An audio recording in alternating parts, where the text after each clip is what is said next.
Action coup de poing aux abords de Kinshasa ce lundi.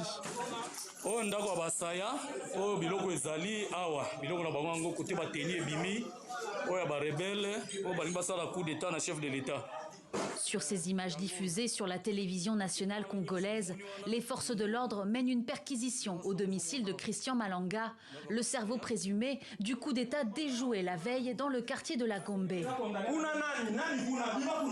Sous le regard de plusieurs membres de la famille, les moindres recoins sont fouillés. Des équipements militaires ont été saisis. Ces dernières 24 heures, la stupeur et l'incompréhension se sont emparées de la capitale congolaise. La presse et de nombreux acteurs de la vie publique s'interrogent sur les intentions des assaillants. Pour ce député de la majorité présidentielle, l'action de Christian Malanga ne fait aucun sens. Nous sommes dans une république. La voie par excellence d'accession au pouvoir, c'est passer par la voie électorale.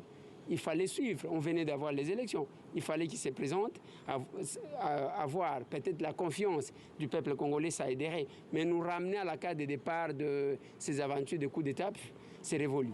L'opposition, elle, pointe du doigt les défaillances des services de renseignement lors de l'assaut et estime que les déclarations des autorités sur ce coup d'État manqué ne sont pas cohérentes.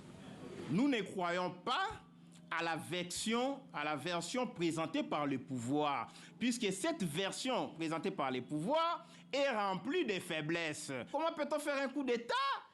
En entrant au palais de la nation, ils se font des selfies, ils se filment, ils font des discours, ils ne s'attaquent pas aux effigies du président de la République, ils ne cassent rien, ils ne détruisent rien au palais de la nation jusqu'à ce qu'il soit maîtrisé.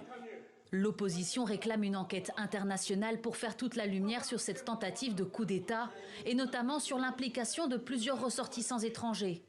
Selon le porte-parole de l'armée de la RDC, 4 hommes ont été tués et environ 40 autres, dont 2 Américains et un Congolais naturalisé britannique, ont été arrêtés dans la matinée de dimanche.